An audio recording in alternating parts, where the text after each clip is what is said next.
নমস্কার। খবরদার কথা নয়। হয়তো ভাবছেন যে পঞ্চায়েত নির্বাচন নিয়েই আজকে আমাদের এই আলোচনা। না, করব পঞ্চায়েত নির্বাচন নিয়ে আলোচনা করব। 8ই আগস্ট পঞ্চায়েত নির্বাচন, তার আগে নিশ্চয়ই আমরা আলোচনা করব। পঞ্চায়েত নির্বাচন নিয়ে পরিস্থিতি তো জটিল, সেই সাথে গন্ডাছড়া তো একটু সমস্যা চলছে, প্রশাসন চেষ্টা করছেন।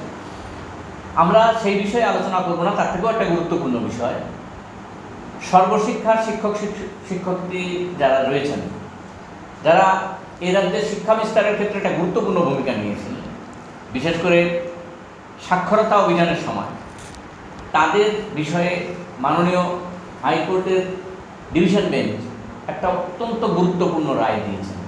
এই সর্বশিক্ষায় যারা কাজ করছেন, তারা দীর্ঘদিন আন্দোলন করেছেন, অনশন আন্দোলনও করেছেন, এবং রাজনৈতিক প্রতিশ্রুতির পরিপ্রেক্ষিতে তারা সেই অনশন আন্দোলন থেকে সরেও এসেছিলেন। 2018 সালের কথা বলছি। 17-18-তে তারা অনশনে বসার পরে এই ধরনের রাজনৈতিক প্রতিশ্রুতি ভারতবর্ষের ক্ষেত্রে নতুন না, তখন তারা অনশন প্রত্যাহার করেছিলেন। এই দেশের প্রতিশ্রুতি দেওয়া এবং প্রতিশ্রুতি রক্ষা না করা, এটা একটা নতুন শিল্প হয়ে দাঁড়িয়েছে। আমরা সেদিকে অবাক হইনি। প্রতিশ্রুতি যে রক্ষা করেনি সেজন্য আমাদের কোনো বক্তব্য নেই, কারণ আমরা অবাক হইনি। আজকে এই নিয়েই আলোচনা করব যে গত 16 তারিখ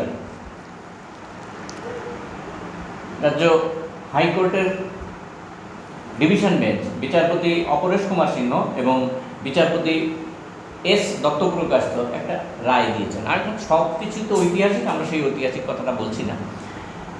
এই রায় নিয়েই আজকে, কারণ আগরতলা শহরতলি সমস্ত জায়গায় এই রায় নিয়ে বিশদ আলোচনা হচ্ছে, আপনারা পত্রপত্রিকাও দেখে নিয়েছেন। আমরা এই রায় নিয়ে একটু কথা বলার জন্য এই মামলার অন্যতম যিনি আবেদনকারীদের পক্ষে লড়াই করেছেন, শ্রী পুরুষোত্তম রায় বর্মন আমার বাঁদিকে বসেছেন, তার কাছ থেকে জানতে চাইব, পুরুষোত্তম দা, এই রায়ের গুরুত্বটা কোথায়? কালকে আমাদের ত্রিপুরা উচ্চ আদালতের ডিভিশন বেঞ্চ যে রায় দিলেন, সেই রায় মোতাবেক সর্বশিক্ষা কর্মরত শিক্ষক শিক্ষিকাদের একটা বিরাট সংখ্যকের চাকুরিতে নিয়মিতকরণ হওয়ার রাস্তা খুলে গেল, এবং এর ফলে বিরাট সংখ্যক শিক্ষিকা উপকৃত হবেন। আপনারা জানেন যে, আপনি যে কথা বলেছিলেন যে সর্বশিক্ষা প্রকল্পে যারা নিযুক্ত আছেন শিক্ষক শিক্ষিকারা, তারা দীর্ঘদিন ধরে নিযুক্ত আছেন, তারা স্থির বেতনে কাজ করছেন, তাদের চাকরি স্থায়ীকরণ করা হয়নি। যদিও রাইট টু এডুকেশন অ্যাক্টে বলা হয়েছে সর্বশিক্ষা নিযুক্ত শিক্ষক, অন্যভাবে নিযুক্ত শিক্ষক সবাই একই অবস্থায় থাকবে এবং সবাই যে সমান বেতন কাঠামো, ইউনিফাইড স্ট্রাকচার হবে, সেটা হয়নি। এবং রাজনীতির কথা এখানে এসেছে, কারণ আমাদের মনে আছে, আপনি আমাকে মনে করিয়ে দিলেন যে 2018 নির্বাচনের পূর্বে বিভিন্ন প্রকল্পে নিযুক্ত কর্মীদের নিয়মিতকরণ করা একটা বিষয় ছিল, অন্যতম গুরুত্বপূর্ণ বিষয় ছিল। এবং সর্বশিক্ষায় নিযুক্ত শিক্ষক শিক্ষিকারাও তারা নিয়মিতকরণের জন্য দাবি করে আসছিলেন, এবং তাদের একটা অংশ RMS চৌমুহনীতে অনশন করছিল। সেই অনশনে তৎকালীন বিজেপির যিনি সভাপতি ছিলেন, যিনি পরবর্তী সময় রাজ্যের মুখ্যমন্ত্রী হয়েছিলেন, তিনি এবং অন্যান্য বিজেপি নেতারা গিয়েছিলেন। তারা প্রতিশ্রুতি দিয়েছিলেন যে নির্বাচনে তারা যদি ভোটে জিতে ক্ষমতায় আসেন, তাহলে সর্বশিক্ষা নিযুক্ত শিক্ষক শিক্ষিকাদের নিয়মিতকরণ করা হবে। শুধু সর্বশিক্ষা নয়, তারা কলপুতুর হয়ে সব ক্ষেত্রে প্রতিশ্রুতি দিয়েছিলেন, কিন্তু কোনো প্রতিশ্রুতি রক্ষা করেননি। তাই স্বাভাবিক কারণে এই সর্বশিক্ষায় শিক্ষকরা তারা মামলা করেছিল নিয়মিতকরণের দাবিতে। সেই মামলা চূড়ান্ত শুনানি হয়েছিল তৎকালীন প্রধান বিচারপতি চিফ জাস্টিস A.K. কুরেশি এবং জাস্টিস S.D. চট্টোপাধ্যায়ের ডিভিশন বেঞ্চ। এই ডিভিশন বেঞ্চ রায় দিয়েছিল 23শে ফেব্রুয়ারি 2021। সেই রায়ে বলেছিল যে সর্বশিক্ষা নিযুক্ত শিক্ষক শিক্ষিকারা যাদের 5 বছর হয়ে গেছে নিযুক্তির পর, তারা নিয়মিত বেতনক্রম তাদের দিতে হবে, এবং বাকিরাও শুধু নিয়মিত বেতনক্রম নয়, সমস্ত শিক্ষক শিক্ষিকারাই তারা চাকুরিতে নিয়মিতকরণের যোগ্য। তাদেরকে নিয়মিত চাকরি দিতে হবে, রেগুলারাইজ করতে হবে। এবং রেগুলারাইজ করা আর না করার মধ্যে আকাশ পাতাল ফারাক চাকরির ক্ষেত্রে।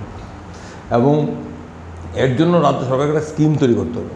সেই সময়ও ওই মামলাতে আমিও ছিলাম আইনজীবীদের, শিক্ষিকাদের পক্ষে অন্যতম আইনজীবী আমি ছিলাম একটা মামলায়, আরেকটা মামলায় সিনিয়র অ্যাডভোকেট শ্রমিক দেব ছিল, অন্যরা ছিল।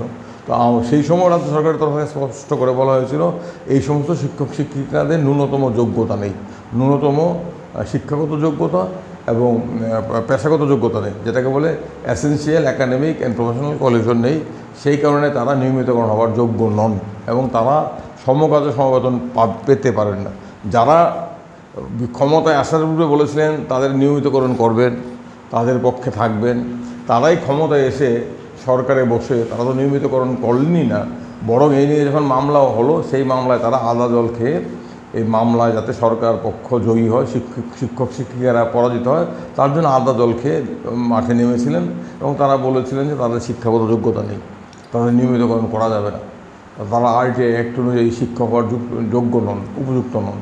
কিন্তু দীর্ঘ শুনানির পর আমাদের উচ্চ আদালতের ডিভিশন বেঞ্চ জাস্টিস কুরিশের নেতৃত্বে স্পষ্ট এবং দ্ব্যর্থহীন রায়ে বলেছিল যে না, তাদেরকে 5 বছর অতিক্রম করলে পরে নিয়মিত স্কেল দিতে হবে এবং বাকিদের নিয়মিতকরণ করতে হবে এবং নিয়মিতকরণ করার জন্য তোমরা স্কিম তৈরি করো।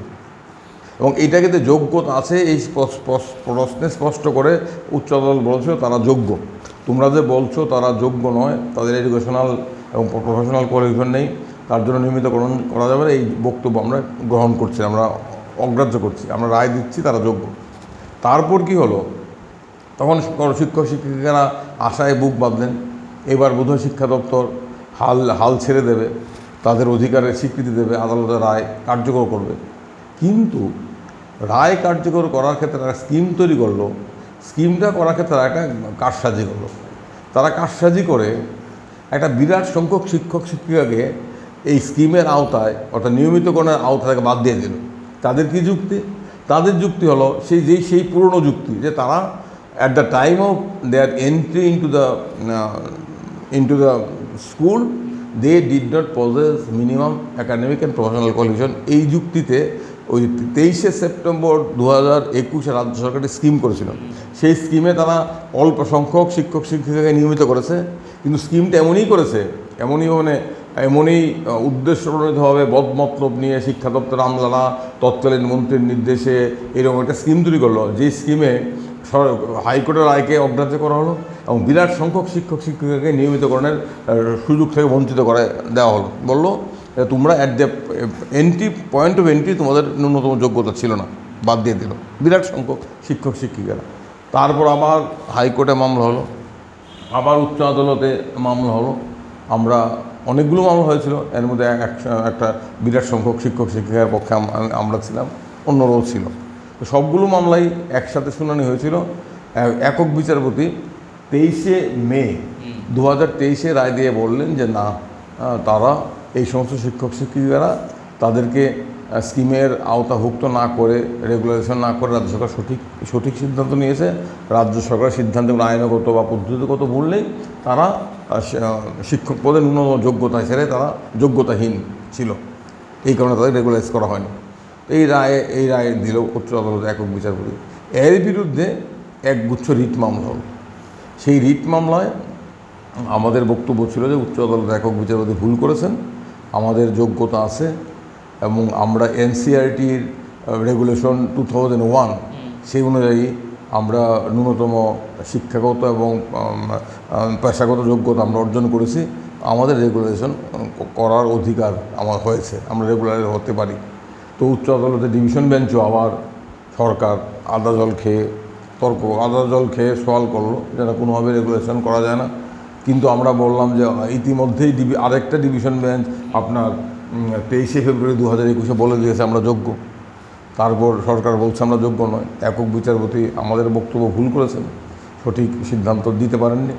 উচ্চ আদালতের ডিভিশন বেঞ্চ দীর্ঘ শুনানির পর কালকে যে রায় দিয়েছে, সেই রায়ে উচ্চ আদালতের ডিভিশন বেঞ্চ স্পষ্টভাবে বলেছে সর্বশিক্ষায় নিযুক্ত শিক্ষক শিক্ষিকারা যাদেরকে 23শে সেপ্টেম্বর 2021-এর স্কিম অনুযায়ী রাজ্য সরকার এখনও নিয়মিতকরণ করেননি, তারাও নিয়মিতকরণ হওয়ার যোগ্য।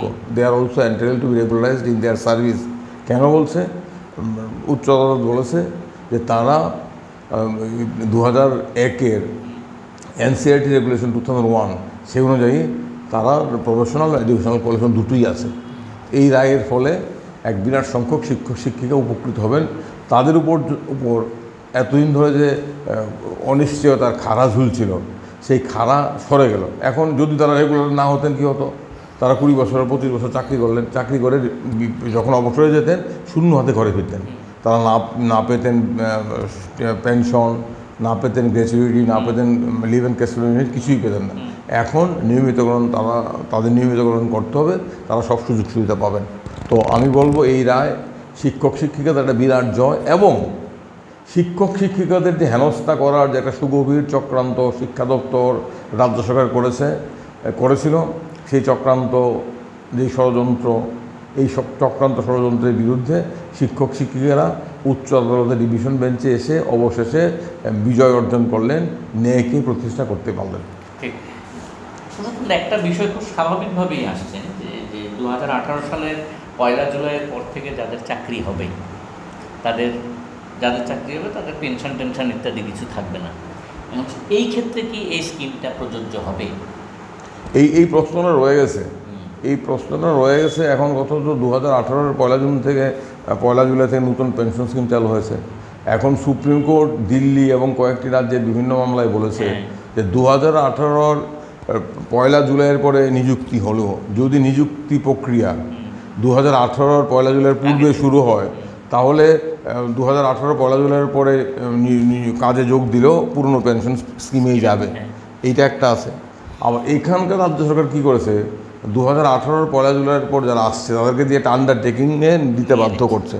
তো আইনি জটিলতা আছে, এটা পরে প্রশ্ন। এখন হলো তারা নিয়মিতকরণ তাদেরকে সরকার করতে হবে। এবং আমি বলবো শিক্ষা দপ্তর শিক্ষকদের নিয়ে চূড়ান্ত হেনস্থা করেছে, উদ্দেশ্যপ্রণোদিত হেনস্থা করেছে। বারবার তাদেরকে আদালতের দরজায় ছেড়ে দিয়েছে, বারবার তাদেরকে অনিশ্চয়তা এবং ভবিষ্যৎ একটা দিশাহীনতার মধ্যে রেখেছে। এইটার বিরুদ্ধে শিক্ষকরা একটা বিরাট জয় পেলেন। আরেকটা বিষয় পাশাপাশি চলে আসছে, সেটা হচ্ছে যে এই যে দীর্ঘদিন ধরে ওরা শিক্ষকতার কাজে যুক্ত রয়েছেন এবং এখন বিভিন্ন জায়গায় ওদের ওই ব্লক রিসার্চ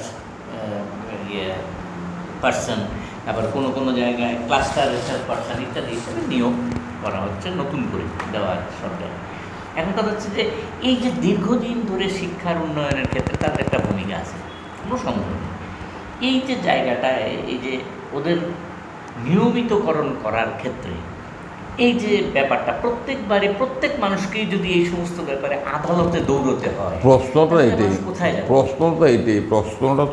প্রশ্নটা হচ্ছে খুব সাধারণ বিষয়। শিক্ষা দপ্তর সরকার শিক্ষকদের অধিকারের প্রশ্নে, তাদের সম্মানের প্রশ্নে, তাদের কর্মক্ষেত্রে সুরক্ষার প্রশ্নে তারা সম্পূর্ণ উদাসীন, এবং আমি বলবো তারা নিষ্ঠুরও বটে। আমি বলবো they are cruel to the teachers, এবং they are intentionally cruel to the teachers. ব্যাপক অর্থে তো পড়ে। এখন মানবাধিকার লঙ্ঘন কে কাকে বলবে? এখানে রাস্তায় পিটিয়ে খুন করলেও মানবাধিকার কমিশন ঘুমিয়ে থাকে। তো এসব কথা বলে লাভ নেই, আমাদেরকে চিৎকার করা যেতে হবে। আমি বলবো এই শিক্ষক শিক্ষিকাদের শিক্ষা দপ্তরের আমলারা এবং এর জন্য রাজনৈতিক নেতৃত্ব দায়ী, মন্ত্রী দায়ী, তারা ইচ্ছে করে হেনস্থা করছে। বারবার তাদের আদালতে ঠেলে দিচ্ছে, বারবার তাদের প্রতি অত্যন্ত বিরূপ আচরণ করা হয়, অত্যন্ত অমার্জিত ব্যবহার করা হয়, প্রতিবাদ করলে বদলির খাড়া ঝুলিয়ে দেওয়া হয়, এবং তাদের শিক্ষার প্রতি কোনো দরদ নেই। কিন্তু শিক্ষা আইনে আছে, রাইট টু এডুকেশন অ্যাক্টে শিক্ষকদের জব সিকিউরিটি দিতে হবে, জব স্যাটিসফ্যাকশন থাকতে হবে। শিক্ষকদের যদি জব সিকিউরিটি না থাকে, জব স্যাটিসফ্যাকশন না থাকে, তাহলে তারা কী করে শিক্ষাদান করবে? একই স্কুলে সর্বশিক্ষা শিক্ষক একই ক্লাস করছে, অন্যভাবে নিযুক্ত শিক্ষকরা একই ক্লাস করছে। সর্বশিক্ষা নিযুক্ত শিক্ষক পাচ্ছে 30,000 টাকা, আর অন্যভাবে নিযুক্ত শিক্ষকরা পাচ্ছে 60,000, 70,000, 80,000 টাকা। একই কাজ করছে, সমকাজে সমবেতন কোথায়? রাজ্য সরকার তো এইসব ব্যাপারে সম্পূর্ণ উদাসীন। তারা শিক্ষা দপ্তরের আমলারা শিক্ষায় বাণিজ্য করতে ব্যস্ত, তারা কমিশন বাণিজ্য। ঠিকাদারি হয় নেগোসিয়েশন বাণিজ্য, আর ত্রিপুরা রাজ্য হচ্ছে কমিশন বাণিজ্য। বিভিন্ন এনজিওকে দিয়ে বিদ্যাজ্যোতি প্রকল্প করো, এই করো সেই করো, সবখানে 2 কমিশন কামাও। কারা কমিশন কামায় এটা সবাই জানে। আর তারা শিক্ষকদের প্রতি এই ধরনের দমন পীড়নের স্টিম রোলার চালাচ্ছে। সর্বশেষ প্রশ্ন যেটা, এই যে রায়টা হলো, এই রায়টার ক্ষেত্রে নিশ্চিতভাবেই সরকারের যারা আমলারা আছেন তারা ভুল তথ্য পরিবেশন বা ভুলভাবে ব্যাখ্যা করা ইত্যাদির পরিপ্রেক্ষিতে কিছু কিছু সিদ্ধান্ত নিয়ে শিক্ষকদের আদালতে যেতে বাধ্য করবে। এই যে সমস্ত, এই যে আপনি যে কথাটা বললেন যে নিপীড়নের পথে চলে যাচ্ছে শিক্ষকদের, এই সমস্ত বিষয়টাই এই রাজ্যে শিক্ষা ব্যবস্থাটাকে ব্যাপকভাবে ক্ষতিগ্রস্ত করার কি একটা প্রচেষ্টা না? এটার একটা পেনাল্টি হওয়া উচিত। এইটা তো এই রাজ্যের শিক্ষা ব্যবস্থা তো একদম আইসিইউতে চলে গেছে। এখন শেষ এই রাজ্যের শিক্ষা ব্যবস্থা স্কুলগুলো বন্ধ করে দিচ্ছে, বিদ্যাজ্যোতি প্রকল্প তো একদম ফ্লপ করেছে, পাশের হার খুব খারাপ অবস্থা, কার বুদ্ধিতে কে জানে? গরিব ছেলে মেয়েদের পড়াশোনার সুযোগে শিক্ষা ব্যবস্থা তো লাটে উঠেছে দীর্ঘদিন ধরে। এই সরকার শিক্ষা ব্যবস্থাকে আরও একদম আইসিইউতে পাঠিয়ে দিয়েছে। আর তারা শিক্ষকদের উপর দমন পীড়ন করছে, ছাত্রদের উপর করের মাসুলের বোঝা চাপাচ্ছে, কাজের কাজ কিছুই করছে না। মানে এই যে ছাত্রছাত্রীদের তো রাস্তায় নেমে যেতে বাধ্য করা হচ্ছে, স্কুলে তালা পড়ছে ইত্যাদি বিষয়গুলি, শিক্ষক নেই। এতে কিছু কিছু শিক্ষক হয়তো বিশ্রামও পাচ্ছেন যে ক্লাস করতে হচ্ছে না ইত্যাদি ইত্যাদি। কিন্তু এই বিষয়ে তো এই যে শিক্ষা দপ্তরের যে আমলারা রয়েছেন, যারা মানে মস্তিষ্ককে খাটিয়ে শিক্ষাকে এগিয়ে নিয়ে যাওয়ার জন্য প্রতিশ্রুতিবদ্ধ, তাদের বিরুদ্ধে কোনো পেনাল্টি হতে পারে না? পেনাল্টি হওয়ার আইন হয়নি। আর শিক্ষা দপ্তরে আমলাদের কথা বলে লাভ নেই, তারা শিক্ষার উন্নয়ন, শিক্ষার প্রসার ছাড়া অন্য সমস্ত কাজে ব্যস্ত। আর যেগুলো করেন এগুলো হচ্ছে শরৎচন্দ্রের মেজদা গল্পের মেজদার কাহিনী। আসল ছেলেরা কতক্ষণ পড়লো সেটার দিকে নজর নেই, ছেলেরা কতবার বাইরে গেল, কত প্রাকৃতিক কাজে কতটা জল বিয়োগ করলো, কী করলো, এগুলো হিসাব রাখা। এগুলো বলে লাভ নেই। আর আমাদের আইন এখনো এই জায়গায় যায়নি। এর একমাত্র প্রতিকার হচ্ছে আদালতেও যেতেই হবে। শিক্ষকরা আদালতে গিয়ে দীর্ঘ লড়াই করে জয় পেয়েছেন। আরেকটা হলো গণ আন্দোলন, শিক্ষা আন্দোলন, শিক্ষার সাথে যুক্ত সবাইকে এই ব্যাপারে সরব সোচ্চার হতে। এখন এটাকে আবার রোখার জন্য কি সুপ্রিম কোর্টে যাওয়ার প্রচেষ্টা? সুপ্রিম কোর্টে গেলে সরকারি টাকা খরচ হবে, লাভ হবে না। আমি নিশ্চিত সুপ্রিম কোর্টে গেলে সুপ্রিম কোর্ট সরকারের মুখে আরেকবার ঝামা ঘষে দেবে, কিন্তু লাভ সরকারি টাকা আরও জ্বলে যাবে। পুরুষোত্তমের কাছে অনেক বিষয়ে জানলাম, অনেক ইঙ্গিত তিনি দিলেন যে শুধুমাত্র আদালতের দরজার কড়া নাড়লেই চলবে না, গণ আন্দোলনের ব্যবস্থা করতে হবে। কারণ এই রাজ্যের শিক্ষা বিপজ্জনক অবস্থার ভেতর দিয়ে যাচ্ছে। উনি বলছেন আইসিইউতে চলে গিয়েছে, এখান থেকে বার করে আনার চেষ্টা কে করবে?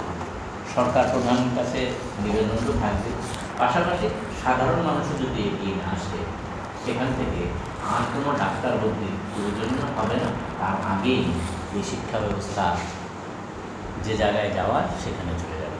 আজকে এইটুকুই থাক। সবাই ভালো থাকবেন, সুস্থ থাকবেন, সবাই।